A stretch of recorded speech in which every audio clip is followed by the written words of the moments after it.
आज हम आपके साथ एक ऐसी सब्जी की रेसिपी शेयर करेंगे जो कि होती तो सभी की फेवरेट है, लेकिन सभी इसे अलग अलग तरीके से बनाते हैं। तो आप किस तरीके से बनाते हैं कमेंट बॉक्स में ज़रूर से बताइएगा। लेकिन एक बार इस तरीके से भी ट्राई कीजिएगा, बनाने में बहुत ज़्यादा आसान है और बहुत ही ज़्यादा टेस्टी होने वाली है। तो चलिए फटाफट से इस रेसिपी को बनाना स्टार्ट कर लेते हैं। मैजिक किचन बाय गुनी में आपका वेलकम है। तो सबसे पहले तो इसे बनाने के लिए हमने ले लिए हैं ये 1 कटोरी बिल्कुल ताज़ी फ्रेश मटर, जिसको कि हमने छील करके और धो करके ले लिया है। और इसके बाद में 1 कटोरी ही हमने मखाने ले लिए हैं। अब चलिए चलते हैं गैस की तरफ। तो गैस में एक कढ़ाई चढ़ा दी है और उसमें हम डालेंगे 1 चम्मच देसी घी। चाहे तो आप ऑयल भी ले सकते हैं, लेकिन हमने घी ऐड किया है। और घी में जब हम मखानों को थोड़ा सा रोस्ट करते हैं तो ये और भी ज़्यादा फ्लेवर देते हैं। तो बस चलिए मखानों को अच्छे से रोस्ट कर लेते हैं। तो एक मखानों में जो ये काला काला होता है, ऊपरी पार्ट जो छिलका वो था, तो उसको हमें हटा देना है। और हाँ, अगर आप चाहें तो मखानों को बिना घी के ऐसे ही ड्राई रोस्ट कर ले सकते हैं, लेकिन जब मखानों को थोड़ा सा हम घी के साथ रोस्ट करते हैं तो उनका टेस्ट फ्लेवर और भी ज़्यादा बढ़ जाता है। बस 3 से 4 मिनट लगता है मखानों को मीडियम फ्लेम पे रोस्ट होते हुए, और मखाने बहुत ही अच्छे से बढ़िया से कुरकुरे हो जाते हैं। तो बस इसी तरीके से चलाते रहना है। और हाँ, बस इतना ध्यान रखना है कि जब हम इनको रोस्ट करेंगे तो गैस की फ्लेम को हमें मीडियम रखना है, ना तो बिल्कुल लो रखेंगे और ना ही ज़्यादा हाई। तो मीडियम फ्लेम पे रोस्ट करते हुए मखानों को लगभग 4 मिनट के करीब हो चुके हैं। तो जो हमारे मखाने हैं वो अच्छे से रोस्ट हो चुके हैं। तो चलिए एक मखाने को हम थोड़ा सा फोड़ करके देख लेते हैं कि मखाने जो हैं वो हमारे अच्छे से रोस्ट हुए हैं या नहीं। तो एक मखाने को हमने फोड़ कर देखा, हमारा मखाना अच्छे से क्रश हो जा रहा है। तो अच्छे से मतलब कि हमारे मखाने रोस्ट हो चुके हैं। तो चलिए सभी मखानों को हम इस कटोरी में निकाल लेते हैं। तो पूरे ही मखानों को हमने इस कटोरी में निकाल लिए हैं। अब चलिए इन्हें रख देते हैं साइड में, और फिर से उसी कढ़ाई में हम ले लेंगे थोड़ा सा ऑयल। आप चाहे तो इसे सरसों के तेल में भी बना सकते हैं, लेकिन हम सजेस्ट करेंगे कि आप इसे घी में या फिर रिफाइंड ऑयल में ही बनाएं, तभी सब्जी का टेस्ट ज़्यादा अच्छा आता है। कुछ हमने खड़े मसाले ले लिए थे, जैसे कि आधा चम्मच जीरा, 8 से 10 काली मिर्च, 1 तेज पत्ता और थोड़ा सा दालचीनी का टुकड़ा। और जब हमारे सभी खड़े मसाले अच्छे से क्रैकल हो जाएंगे तो हमने 2 मीडियम साइज के जो प्याज थे उनको बारीक बारीक से चॉप करके रखा था, उनको इसमें ऐड कर देंगे। और बस इस तरीके से चलाते हुए हमें प्याज को अच्छे से भून लेना है, जब तक कि प्याज बढ़िया अच्छे से गोल्डन ब्राउन ना हो जाए। थोड़ी देर तक प्याज को इसी तरीके से भूनते रहेंगे। इसके बाद में हमने ले ली है ये थोड़ी सी क्रश की हुई अदरक, लहसुन और 2 बारीक कटी हुई हरी मिर्च। आप चाहें तो अदरक लहसुन का पेस्ट भी यूज कर सकते हैं, लेकिन हमने लहसुन और अदरक को क्रश करके इस तरीके से ले लिया है। और हाँ, तीखा आप अपने पसंद के अनुसार कर सकते हैं, कम ज़्यादा। अगर आप ज़्यादा तीखा खाते हैं तो हरी मिर्च को 4 से 5 भी कर सकते हैं, या फिर आपके घर में बच्चे हैं और तीखा चटपटा बिल्कुल भी खाया नहीं जाता है तो आप इन हरी मिर्च को बिल्कुल भी स्किप भी कर सकते हैं। जैसी आपकी मर्जी वैसे आप इसमें मिर्च का यूज कर सकते हैं। अब इन सभी चीज़ों को बढ़िया अच्छे से चलाते हुए हमें रोस्ट कर लेना है, जब तक कि प्याज जो है वो हमारी गोल्डन ब्राउन ना होने लगे।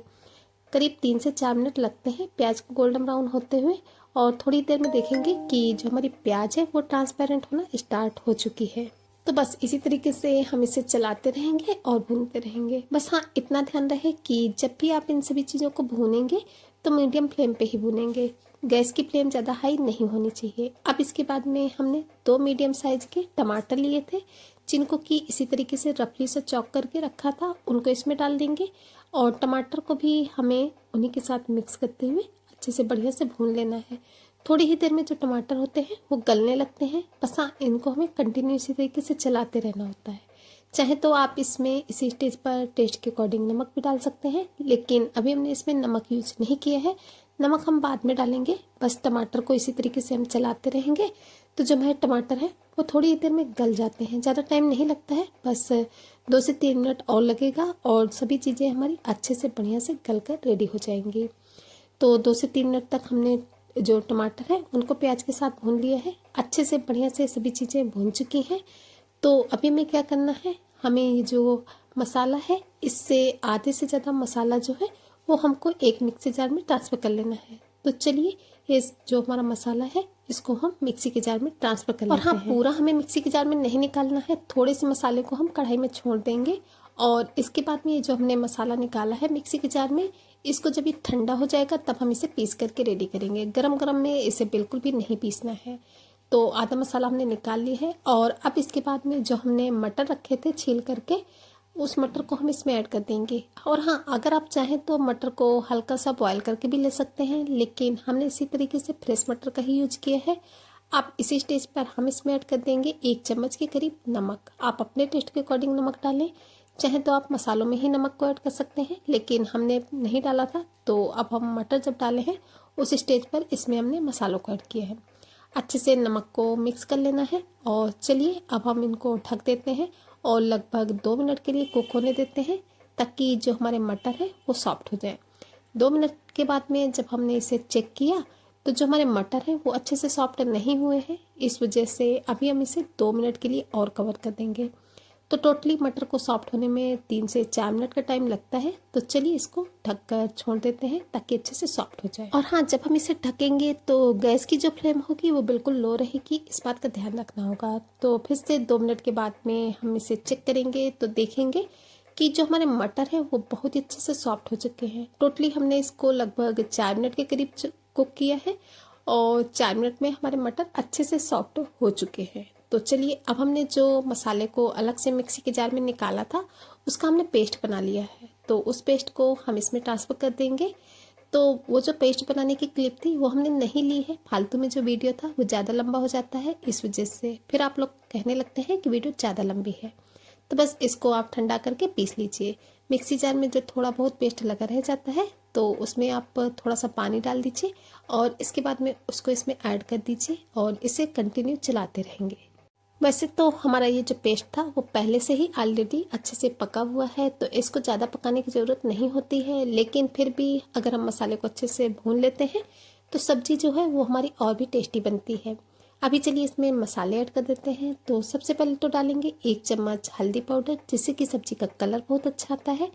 2 चम्मच डाल देंगे धनिया पाउडर, जिससे कि जो हमारी ग्रेवी है वो गाढ़ी भी होती है और टेस्ट भी बहुत ही अच्छा आता है। आधा चम्मच लाल मिर्च पाउडर ऐड कर दिए है। अगर हाँ, आप लाल मिर्च नहीं खाते हैं तो इसको स्किप भी कर सकते हैं, और अगर आपके पास कश्मीरी लाल मिर्च है तो आप उसका भी यूज कर सकते हैं। हमने नहीं डाली है क्योंकि मेरे पास नहीं थी। तो बस इन सभी मसालों को अच्छे से हमें मिक्स कर लेना है और 2 से 3 मिनट तक अच्छे से भूनना है, जब तक कि ये जो हमारे मसाले हैं वो हम जो इनका ऑयल है वो रिलीज करना स्टार्ट ना करते हैं। तब तक इसको हम कंटिन्यूसी तरीके से चलाते रहेंगे और भूनते रहेंगे। जितना अच्छे से हम इसे भूनेंगे उतनी ही टेस्टी हमारी जो सब्जी है वो बनकर रेडी होगी। इस वजह से इसको भूनना बहुत ही ज़्यादा ज़रूरी होता है। तो लगभग 2 से 3 मिनट तक मसालों को इसी तरीके से हमें भून लेना होगा। तो भूनते हुए हो गए लगभग 2 से 3 मिनट के करीब। मसाला जो है वो बहुत अच्छे से पक चुका है। तो और हाँ फ्रेंड्स, आप हमारी ये जो रेसिपी है वो कहाँ से देख रहे हैं, कमेंट बॉक्स में जगह का नाम बताना बिल्कुल भी नहीं भूलिएगा, क्योंकि आप लोग के प्यारे प्यारे कमेंट पढ़ के हमें बहुत ज़्यादा मोटिवेशन भी मिलता है और अच्छा भी लगता है। आप लोग के लिए इसी तरीके से नई नई रेसिपी की वीडियोज़ लाने के लिए हमें भी पता चलता है कि हमारी जो रेसिपी है वो कहाँ कहाँ से देखी जाती है, आप लोग हमें कहाँ कहाँ से इतना ज़्यादा प्यार और सपोर्ट देते हैं। तो प्लीज़ कमेंट बॉक्स में एक कमेंट करना बिल्कुल भी नहीं भूलिएगा। और हाँ, ये भी ज़रूर से बताइएगा कि आप लोग को हमारी रेसिपी कैसी लगती है, आगे आप किस तरीके की रेसिपी देखना पसंद करेंगे। तो कोशिश करेंगे आप लोग के साथ में उस तरीके की रेसिपी शेयर करने की। तो चलिए, मसाला जो है वो हमारा बढ़िया अच्छे से भून चुका है। इसी स्टेज पर हम इसमें डाल देंगे इसके फ्लेवर को और भी ज़्यादा बढ़ाने के लिए 1 चम्मच भर करके कसूरी मेथी।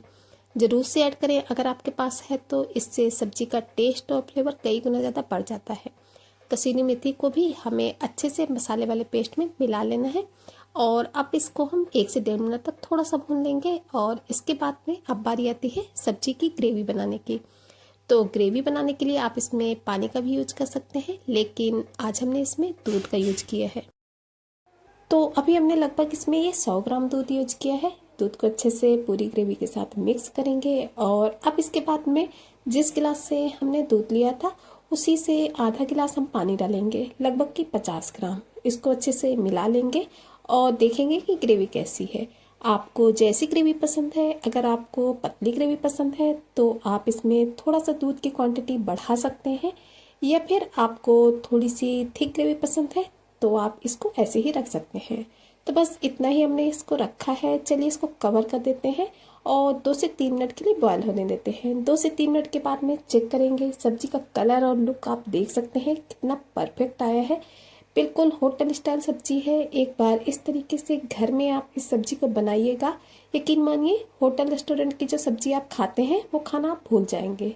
तो जब इसमें अच्छे से बॉयल आ जाएगा तब हम लास्ट में इसमें ऐड करेंगे जो हमने मखानों को भून करके रखा था उन्हें। स्टेज में ही हम मखानों को ऐड करेंगे, स्टार्टिंग में बिल्कुल भी ऐड नहीं करेंगे क्योंकि जो मखाने होते हैं वो जल्दी सॉफ्ट हो जाते हैं। और इस तरीके से जब हम मखाने ऐड करते हैं लास्ट में तो मखानों का जो क्रंचीपन होता है वो बरकरार रहता है। तो अभी हमने मखानों को अच्छे से मिक्स कर दिया है और लास्ट में इसमें ऐड कर देंगे 1 बड़ा चम्मच भर करके गरम मसाला, जिससे कि इसका फ्लेवर और की भी कई गुना ज़्यादा बढ़ जाएगा। इसको भी अच्छे से मिला लेंगे और इसको अच्छे से मिलाने के बाद में ही आपको समझ में आ रहा होगा कि सब्जी लुक वाइज कितनी अच्छी लग रही है। और कोई भी चीज़ हो अगर देखने में अच्छी लगती है तो खाने में तो और भी ज़्यादा अच्छी लगती है। इस वजह से इसको आप इसी तरीके से बनाइएगा, यकीन मानिए सभी को बहुत ज़्यादा पसंद आएगी। तो चलिए सब्जी को इसी तरीके से हमें 3 से 4 मिनट तक पका लेना है और फाइनली हमारी सब्जी जो है वो बनकर रेडी हो चुकी है। लास्ट में इसमें जाएगा थोड़ा सा बारीक कटा हुआ हरा धनिया पत्ती, जो कि सब्जी के लुक और टेस्ट को और भी ज़्यादा बढ़ा लेगा। तो चलिए सब्जी हमारी रेडी हो चुकी है। गैस की फ्लेम को ऑफ कर देते हैं और फटाफट से आपको हम इसे सर्व करके भी दिखाते हैं। तो इसको हमने कवर करके 2 से 3 मिनट के लिए छोड़ दिया था और इसके बाद में फाइनली सब्जी को हम सर्विंग बाउल में सर्व कर लेते हैं। तो फ्रेंड्स इस सब्जी को आप गर्मा गर्म चावल के साथ खाइए, रोटी के साथ, पूरी के साथ, पराठों के साथ, बहुत ही टेस्टी लगेगी। और अगर आपको हमारी रेसिपी पसंद आई हो तो प्लीज़ चैनल को सब्सक्राइब करना बिल्कुल भी नहीं भूलिएगा, वो भी बेल आइकन के साथ में, ताकि आने वाली वीडियोज की नोटिफिकेशन आपको टाइम पर मिलती रहे। और अगर आपको रेसिपी पसंद आई हो तो इसे ज़्यादा से ज़्यादा फैमिली फ्रेंड्स के साथ शेयर भी कीजिएगा, ताकि वो भी इस रेसिपी को एंजॉय कर सकें और जो उनका प्यारा सा सपोर्ट है वो हमें मिल सके, क्योंकि आप सभी के सपोर्ट से ही तो हम लोग आगे बढ़ते हैं। तो प्लीज़ एक शेयर करना बिल्कुल भी नहीं भूलिएगा और इसे 1 लाइक और 1 हाइप जरूर से करें, क्योंकि आप लोगों के 1 लाइक और 1 हाइप से हमें बहुत ज़्यादा सपोर्ट भी मिलता है और मोटिवेशन भी मिलता है आप लोगों के लिए इसी तरीके से नई नई रेसिपी की वीडियोस लाने के लिए। तो प्लीज़ लाइक और हाइप करना बिल्कुल भी नहीं भूलिएगा। और हाँ, रेसिपी पसंद आई हो तो प्लीज़ प्लीज़ कमेंट करके ज़रूर से बताइएगा। तो लीजिए पूरी सब्जी को ही हमने सर्विंग बाउल में सर्व कर लिया है। ऊपर से गार्निश कर देंगे हरे धनिया पत्ती से। तो चलिए फ्रेंड्स फिर चलते हैं, मिलेंगे किसी नई वीडियो में इसी तरीके की किसी नई टेस्टी सी, हेल्दी सी, यूनिक सी रेसिपी के साथ, जो कि घर के ही सामानों से बहुत ही आसानी से बनकर रेडी हो जाती है, बनाने में बहुत ज़्यादा आसान होती हैं और खाने में टेस्टी होती हैं। तब तक के लिए bye bye, thanks for watching my video.